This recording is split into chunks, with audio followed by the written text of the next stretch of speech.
ನಮಸ್ಕಾರ. ಮೊನ್ನೆ supreme court ಡೆಲ್ಲಿನಲ್ಲಿ ನಮ್ಮ ಇಂಡಿ ಡಾಗ್ಸ್ ವಿರುದ್ಧ ನೀಡಿರುವಂತ ತೀರ್ಪಿನ ಬಗ್ಗೆ ನಿಮ್ಮೆಲ್ಲರ ಸಪೋರ್ಟ್ ಬೇಕು.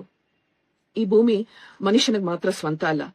ಈ ಭೂಮಿ ಮೇಲಿರೋ ಪ್ರತಿಯೊಂದು ಜೀವಿಗೂ ಬದುಕೋದಕ್ಕೆ ನಮ್ಮಷ್ಟೇ ಹಕ್ಕಿದೆ. ನಮ್ಮ ನೇಚರ್ ಪ್ರತಿಯೊಂದನ್ನು ಒಂದು ಪರ್ಫೆಕ್ಟ್ ಬ್ಯಾಲೆನ್ಸ್ ಅಲ್ಲಿ ಇಡುತ್ತೆ. ಆದ್ರೆ ಮನುಷ್ಯ ತನ್ನ ಸ್ವಾರ್ಥದಿಂದ, ದುರಾಸೆಯಿಂದ, ಶಕ್ತಿ ಪ್ರದರ್ಶನದಿಂದ ಈ ಬ್ಯಾಲೆನ್ಸ್ನೆಲ್ಲ ತಲೆಕೆಳಗಾಗೋ ಹಾಗೆ ಮಾಡಿದಾನೆ. ನಾವು ದಿನನಿತ್ಯ ಮಾಧ್ಯಮದಲ್ಲಿ, ಪೇಪರ್ ಅಲ್ಲಿ, ಸೋಷಿಯಲ್ ಮೀಡಿಯಾದಲ್ಲಿ ಓದ್ತೀವಿ, ನೋಡ್ತೀವಿ, ಕೇಳ್ತೀವಿ. ಕಾಡು ಪ್ರಾಣಿಗಳಿಂದ ಅದಾನೆನೇ ಆಗಿರ್ಬೋದು, ಚಿರತೆ, ಹುಲಿ, ಕರಡಿ, ಹೀಗೆ ಇಷ್ಟೊಂದು ನಾಶ ಆಯ್ತು, ಇಷ್ಟೊಂದು ಹಾನಿ ಆಯ್ತು ಅಂತ.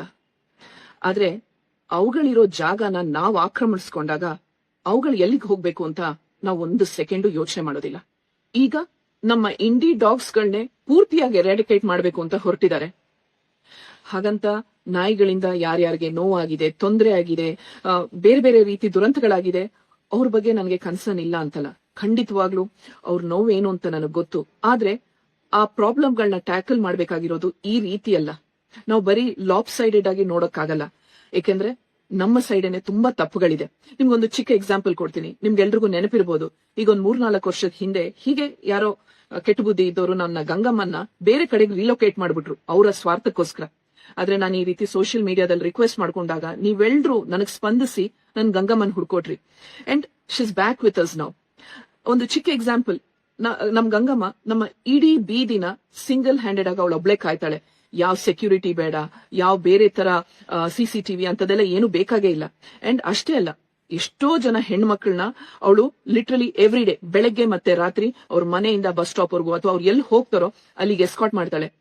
ರಾತ್ರಿ ಅವ್ರು ಬರುವಾಗ ಅವ್ರ ಜೊತೆ ವಾಪಸ್ ಬರ್ತಾಳೆ. ಅವ್ರನ್ನ ಸೇಫ್ ಆಗಿ ಮನೆವರೆಗೂ ಬಿಡ್ತಾಳೆ. ಆಲ್ಮೋಸ್ಟ್ ಒಂದು 50 ಜನದವರೆಗೂ she's a personal bodyguard ಅಂತ ಹೇಳ್ಬೋದು. ನಮ್ಮ ದೇಶದಲ್ಲಿ ಸಿಸ್ಟಮೇ ಸರಿ ಇಲ್ಲ, ಬರೀ ಬ್ಯೂರೋಕ್ರಸಿ. ನಾವು ನಮ್ಮ ಟ್ಯಾಕ್ಸ್ ಪೇಯರ್ಸ್ ದುಡ್ಡು ಸ್ವಲ್ಪ ಮಟ್ಟಿಗೆ ಇದಕ್ಕೂ ಹೋಗುತ್ತೆ. ಆದ್ರೆ ಇಲ್ಲಿ ಸ್ಟೆರಿಲೈಸೇಷನ್ ಪ್ರೋಗ್ರಾಮ್ ಸರಿಗಿಲ್ಲ, ವ್ಯಾಕ್ಸಿನೇಷನ್ ಗಳಾಗಲ್ಲ, ಶೆಲ್ಟರ್ಸ್ ಗಳಂತೂ ಇಲ್ವೇ ಇಲ್ಲ. ಇದಕ್ಕೆಲ್ಲದಕ್ಕಿಂತ ಮೀರಿದ್ದು ಇಲ್ಲೀಗಲ್ ಬ್ರೀಡರ್ಸ್ ನ ಇವರು ಯಾವುದೇ ರೀತಿ ತಡೆಯೋದೂ ಇಲ್ಲ. ಇಷ್ಟೊಂದು ತಪ್ಪುಗಳು ತಮ್ಮ ಕಡೆ ಇಟ್ಕೊಂಡು ಈಗ ಈ ತರ ಒಂದು ರೂಲ್ಸ್ ನ ಮಾಡಿದ್ದಾರೆ. ಕಳ್ಳರು, ಕಾಕರು, ಫ್ರಾಡ್ ಮಾಡಿದವರು, ರೇಪಿಸ್ಟ್ಗಳು, ಹೀಗೆ ಬೇರೆ ಬೇರೆ ಎಷ್ಟೊಂದು ಕ್ರೈಮ್ ಮಾಡಿದವರೆಲ್ಲರೂ ವರ್ಷಾನ್ಗಟ್ಲಿಂದ ಯಾವುದೇ ಪನಿಷ್ಮೆಂಟ್ ಆಗದೆ ಆಚೆ ಕಡೆ ಆರಾಮಾಗಿದ್ದಾರೆ. ಆದ್ರೆ ಈ ಮೂಕ್ ಪ್ರಾಣಿಗಳಿಗೆ ಈಗ್ಲೇ ಇಮಿಡಿಯೇಟ್ ಆಗಿ ಪನಿಷ್ಮೆಂಟ್ ಆಗ್ಬೇಕು. ಡಾಗ್ಸ್ ಬಗ್ಗೆ, ಡಾಗ್ ಸೈಕಾಲಜಿ ಬಗ್ಗೆ, ಡಾಗ್ ಅಂಡ್ ಹ್ಯೂಮನ್ ರಿಲೇಶನ್ಶಿಪ್ ಬಗ್ಗೆ ತಿಳ್ಕೊಳ್ಳದೆ, ಜೊತೆಗೆ ಈ ರೀತಿ ರಿಲೊಕೇಟ್ ಮಾಡಿದಾಗ ಅದರದ್ದು ಪ್ರೋಸ್ ಅಂಡ್ ಕಾನ್ಸ್ ಏನು ಯಾವ್ದನ್ನು ತಿಳ್ಕೊಂಡಿಲ್ಲ. ಟೋಟಲ್ ಆಗಿ ಎಲ್ಲ ಅನ್ಸೈಂಟಿಫಿಕ್ ಆಗಿ ಇದನ್ನ ಮಾಡ್ತಾ ಇದ್ದಾರೆ. ಅನ್ಫಾರ್ಚುನೇಟ್ಲಿ ನ್ಯಾಯನ ನ್ಯಾಯವಾಗಿ ಎತ್ತಿ ಹಿಡಿಬೇಕಾದವ್ರಿಗೆ ಇದು ಯಾವುದು ಬೇಕಾಗೇ ಇಲ್ಲ. ಲಾಸ್ಟ್ಲಿ, ನಿಮ್ಮೆಲ್ಲರಲ್ಲೂ ಇನ್ಕ್ಲೂಡಿಂಗ್ ಮೀಡಿಯಾ, ಒಂದೇ ಒಂದು ರಿಕ್ವೆಸ್ಟ್.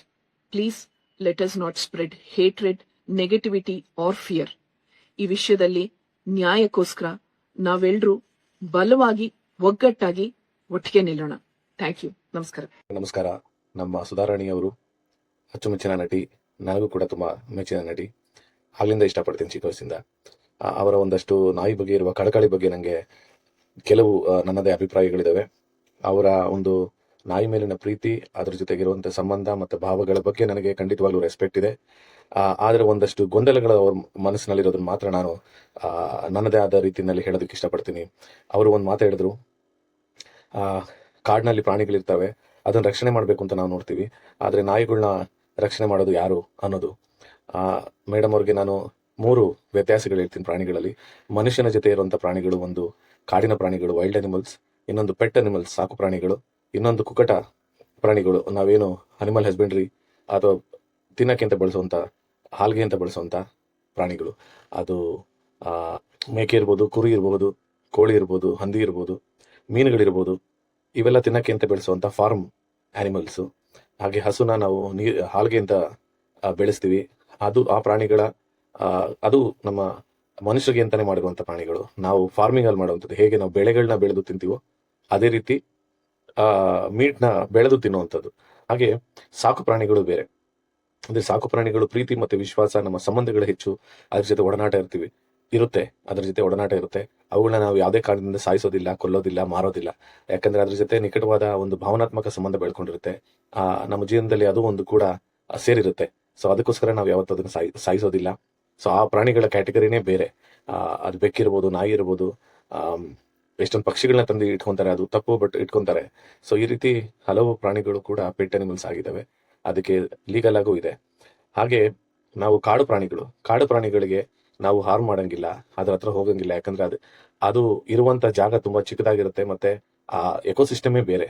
ಅದಕ್ಕೆ ಪ್ರೊಟೆಕ್ಷನ್ ಇರುತ್ತೆ, ರಿಸರ್ವ್ ಫಾರೆಸ್ಟ್ ಇರುತ್ತೆ, ಮತ್ತೆ ಅದು ಅಳಿವಿನಂಚಲಿರುತ್ತೆ. ಅದು ಸಾಕ್ತಾ ಇರೋದ್ರಿಂದ, ಫಾರ್ಮ್ ನಲ್ಲಿ ಸಾಕ್ತಾ ಇರೋದ್ರಿಂದ, ಅಥವಾ ಅದನ್ನ ಪೆಟ್ ತರ ನಾವು ಬಳಸ್ತಾ ಇರೋದ್ರಿಂದ ಅದರ ಅವಶ್ಯಕತೆ ಕಾಡಿನಲ್ಲಿ ಬೇಕಾಗುತ್ತೆ. ಅದೊಂದು ಎಕೋಸಿಸ್ಟಮ್.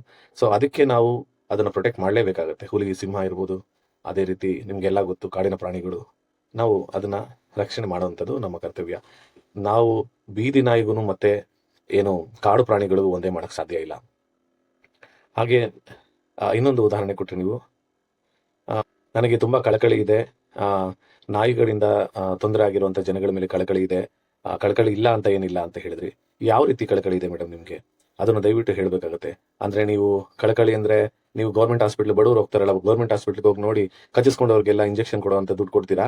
ಅಥವಾ ಕಚ್ಚಿಸ್ಕೊಂಡಿರೋರಿಗೆ ಪ್ರೈವೇಟ್ ಅಲ್ಲಿ ಹೋಗಿ ಟ್ರೀಟ್ಮೆಂಟ್ ತಗೊಂಡಂತ ಹುಡುಗರಿಗೆ ಅಥವಾ ಮನುಷ್ಯರಿಗೆ ನೀವು ಟ್ರೀಟ್ಮೆಂಟ್ ಕೊಡೋದಕ್ಕೆ ಸಿದ್ಧವಾಗಿದ್ದೀರಾ? ಮತ್ತೆ ಅವ್ರಿಗೆ ಆಗುವಂತ ಲಾಸ್, ಕೆಲ್ಸಕ್ಕೆ ಹೋಗ್ದಿರಾ ಆಗುವಂತ ಲಾಸ್ಗಳ ಬಗ್ಗೆ ನೀವು ಏನಾದ್ರು ಮಾಡ್ತೀರಾ? ರೇಬಿಸ್ ಏನಾದ್ರು ಬಂದ್ರೆ, ಸತ್ರೆ ಅವರ ಫ್ಯಾಮಿಲಿಗೆ ಏನಾದ್ರು ನೀವು ಆ, ಆ, ಏನು ರಿಹ್ಯಾಬಿಲಿಟೇಷನ್ ಮಾಡ್ತೀರಾ? ಸೊ ಯಾವ ರೀತಿ ಮಾಡ್ತೀರಾ? ಅಥವಾ ಬೀದಿಲಿ ನಿಂತ್ಕೊಂಡು ನೀವು ಹೋರಾಟ ಮಾಡ್ತೀರಾ ಸರ್ಕಾರದಲ್ಲಿ ರೇಬಿಸ್ ನ ಕಂಟ್ರೋಲ್ ಮಾಡೋದಕ್ಕೆ? ಎರಾಡಿಕೇಶನ್ ಆಫ್ ಪೋಲಿಯೋ ಅಂತ ಯಾವ ತರ ಒಂದು ಕ್ರಾಂತಿ ಆಯ್ತು, ಅದೇ ತರ eradication of rabies from dog bites ಅಂತ ಏನಾದ್ರು ನೀವೇನಾದ್ರು ಆಂದೋಲನ ಮಾಡ್ತೀರಾ? ಸೊ ಯಾವ ರೀತಿ ನಿಮ್ಮ ಗುರಿ ಇದೆ ಅನ್ನೋದು ತುಂಬಾ ಮುಖ್ಯ ಆಗುತ್ತೆ. ನೀವು ಅದು ಯಾವ್ದು ಮಾಡ್ದಿರಾ, ಅಥವಾ ನೀವೇ ಒಂದು ರಿಹ್ಯಾಬಿಲಿಟೇಷನ್ ಸೆಂಟರ್ ಮಾಡ್ಕೊಂಡು ಆ ನಾಯಿಗಳನ್ನೆಲ್ಲ ನಿಮ್ ಜೊತೆಗೆ ಸೇರಿಸ್ಕೊಂಡು ಅದನ್ನ ಸಾಕ್ತೀರಾ? ಯಾವ ರೀತಿ ನಿಮ್ಮ ಒಂದು ಗುರಿ ಅನ್ನೋದು ತುಂಬಾ ಮುಖ್ಯ ಆಗುತ್ತೆ.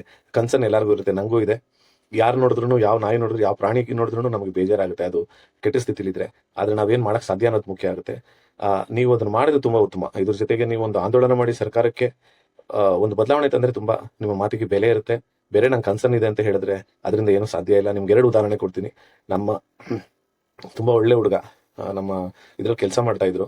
ಅವ್ರಿಗೆ ನಾಯಿ ಕಚ್ಚಿ 6 ತಿಂಗಳಿಗೆ ಸತ್ತೇ ಹೋದ್ರು. ತುಂಬಾ ಒಳ್ಳೆ ಹುಡುಗ, ಪ್ರಾಮಾಣಿಕ ವ್ಯಕ್ತಿ. ಅವ್ರ ಮನೇಲಿ ಒಂದು ಚಿಕ್ಕ ಮಗು, ಮತ್ತೆ ಅವರ ಶ್ರೀಮತಿಯವ್ರನ್ನ ಅವ್ರು ಬಿಟ್ಟು ಹೋಗುವಂತ ಪರಿಸ್ಥಿತಿ ಬಂತು.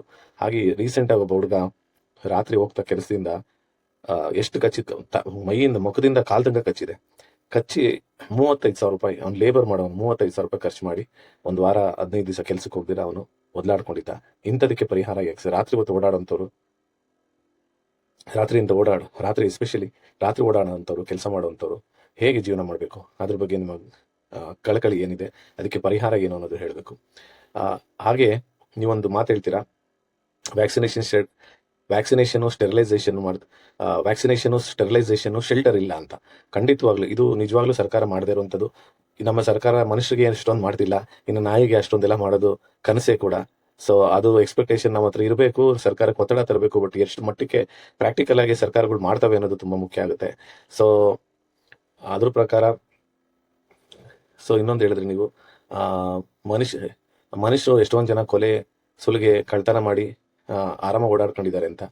ಮೇಡಮ್ ಅವರೇ, ನಾಯಿಗಳಿಗೆ ಅದು ಯಾರಿಗಾದ್ರೂ ರೌಡಿಸಮ್ ಮಾಡಿ ಬೊಗಳಿ ಓಡಿಸೋದು, ಅಟ್ಟಿಸ್ಕೊಂಡ್ಬರೋದು, ಕಚ್ಚೋದು ಏನಾದ್ರು ಮಾಡಿದ್ರೆ ಅದಕ್ಕೆ ಸರ್ಕಾರದಲ್ಲಿ ಯಾವುದೇ ಒಂದು ನ್ಯಾಯಾಲಯ ಇಲ್ಲ, ಮತ್ತೆ ನ್ಯಾಯಾಲಯ ಮಾಡಕ್ಕಾಗೋದಿಲ್ಲ. ಅದಕ್ಕೆ ಅಂತ ಅದು ಮಾಡಿರೋವಂತ ಒಂದು ಅವಾಂತರಕ್ಕೆ ತಕ್ಕನಾಗಿ ಅದಕ್ಕೆ ಶಿಕ್ಷೆನೂ ಕೊಡಕ್ಕಾಗಲ್ಲ. ಅವು ಪ್ರಾಣಿಗಳು ಮನುಷ್ಯರ ರೀತಿ ಅಲ್ಲ. ನೀವು ಮನುಷ್ಯರಿಗೂ ಮತ್ತೆ ಪ್ರಾಣಿಗಳಿಗೂ ಈ ತರ ಒಂದು ಉದಾಹರಣೆಗಳು ಕೊಡೋದು ನಂಗೆ ಯಾಕೋ ಸರಿ ಅನ್ನಿಸ್ತಾ ಇಲ್ಲ. ನೀವು ಅನ್ಸೈಂಟಿಫಿಕ್ ಆಗಿ ಇದನ್ನ ತಗೊಂಡು ಹೋಗ್ತಾ ಇದ್ದಾರೆ. ಮಾಡೋದಕ್ಕೆ ಒಂದು ಹೈಕೋರ್ಟ್ ಈ ತರ ಮಾಡಿದೆ, ಕೋರ್ಟ್ ನ್ಯಾಯಾಲಯ ಈ ತರ ಹೇಳಿದೆ ಅನ್ನೋದು ನಾನು ಒಪ್ಕೋತೀನಿ. ಅದ್ರಲ್ಲಿ ಸ್ವಲ್ಪ ಮೆಟಿಕ್ಯುಲಸ್ ಆಗಿ ಸ್ವಲ್ಪ ಮಿಟಿಗೇಟ್ ಮಾಡಿ ಇನ್ನೂ ಚೆನ್ನಾಗಿ, ಅಥವಾ ಅದು ಅನುಷ್ಠಾನ ಇನ್ನೂ ಸರ್ಕಾರಗಳು ಸರಿಯಾಗಿ ಮಾಡಿದ್ರೆ ಖಂಡಿತವಾಗ್ಲೂ ಮೆನೆಸ್ ಕಡಿಮೆ ಆಗುತ್ತೆ.